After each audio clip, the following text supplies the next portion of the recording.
There is a rule on a nuclear submarine that they don't teach you in the academy. It's an unwritten rule, passed down from the chief of the boat to the new sonar techs during the mid-watch. The rule is simple. If you hear a sound that doesn't make sense, you take off your headphones. You don't report it. You don't log it. You take them off, you count to 10, and you pray that when you put them back on, the ocean is just being the ocean again. Because if you report it, the captain has to investigate. And at 800 feet below the surface, investigating is how you die. I was a sonar technician on a Virginia-class fast attack sub for 6 years. I followed that rule every single day. Except once. It was November 2018. We were patrolling a sector in the South Pacific, near the edge of the Mariana Trench. We were running passive. That means we weren't sending out any pings. We were just listening. When you're running passive, you become a ghost. You float in the thermocline, a layer of water where the temperature shifts drastically, and you hide there. For 4 hours, my world was just a waterfall of green data on a screen and the sound of static. Shrimp clicking. The low-frequency groan of the Earth's crust shifting. Whale song from miles away. Then I heard a click. Not a shrimp click. It was metallic. Like a wrench hitting the hull. I checked the signature. Nothing on the screen. No other vessels for 300 miles. I adjusted the gain, thinking maybe it was a loose panel on our own outer hull. Then I heard it again. Click. But this time, the interval was perfect. 1 click. Exactly 3 seconds of silence. 1 click. Nature doesn't do perfect. Nature is messy. Machines are perfect. I called the con. I said, "Con sonar. I have a transient contact, bearing 040. Possible submerged contact." The officer of the deck told me to classify it. Is it biological or mechanical? I hesitated, because that's when the sound changed. The clicking stopped, and a new sound started. It wasn't a propeller. It wasn't a whale. It was a ping. It was mimicking our active sonar pulse. But we hadn't used active sonar in 3 days. It was recording us and playing it back to me. I felt the blood drain out of my face. I typed in the frequency analysis. The sound wasn't coming from a machine. It lacked the harmonic distortion of a speaker. It was organic. Something made of flesh and blood, sitting in the crushing dark at 2,000 feet, was making a mechanical sound to trick me. I put my hand on the headset to rip it off. Remember the rule. Take off the headphones. But I didn't. I listened. And then the ping stopped. And a voice, a human voice, distorted like it was coming through water, whispered through the static. Said my name. Miller. I ripped the headset off so fast I nearly broke the jack. I reported it as a transient anomaly.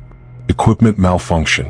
The chief looked at me, saw the sweat on my forehead, and didn't ask a single question. He just signed the log. We changed course. We left that sector at flank speed. I know what biologicals sound like. Whales, dolphins, squid. They don't know my name. I don't know what was in the trench that night. But I know it wasn't a machine.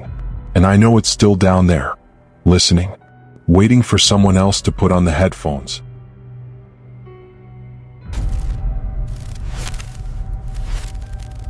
They tell you the hull of a submarine is 4 inches of high-yield steel. It is designed to withstand the pressure of the entire ocean.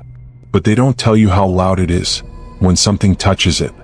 In 2014, I was stationed on a diesel-electric sub doing training exercises off the coast of Norway.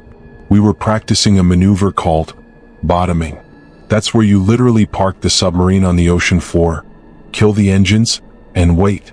We were at 600 feet. Not deep enough to crush us, but deep enough that the sun was gone. We turned off the scrubbers. We turned off the AC. The only sound was the breathing of 40 men trying to be quiet. I was in the forward torpedo room trying to sleep. My bunk was right up against the pressure hull. My ear was pressed against the cold steel. That's when I heard it. Pause once, thump.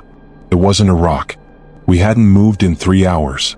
It was soft, deliberate, like a fist covered in a thick glove, hitting the steel. I froze.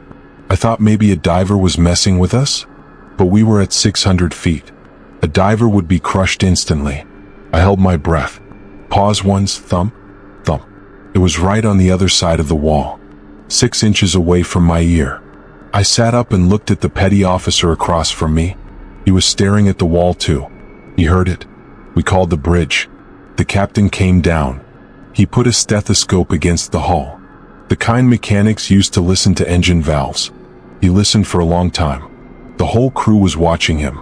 Suddenly, he pulled the stethoscope away like it had burned him. His face was pale. He didn't say a word. He just walked to the intercom and whispered, "Emergency surface. Blow main ballast." No, we shot up like a cork. The angle was so steep I fell out of my bunk. When we breached the surface, the captain ordered the external cameras to be checked immediately. We scanned the hull. There was nothing there. No dents. No scratches. But then, we saw the barnacles. On the starboard bow, right where my head had been sleeping, the thick layer of algae and barnacles had been wiped clean. Something hadn't just hit us. Something had been holding on. And judging by the size of the handprint, it wasn't human.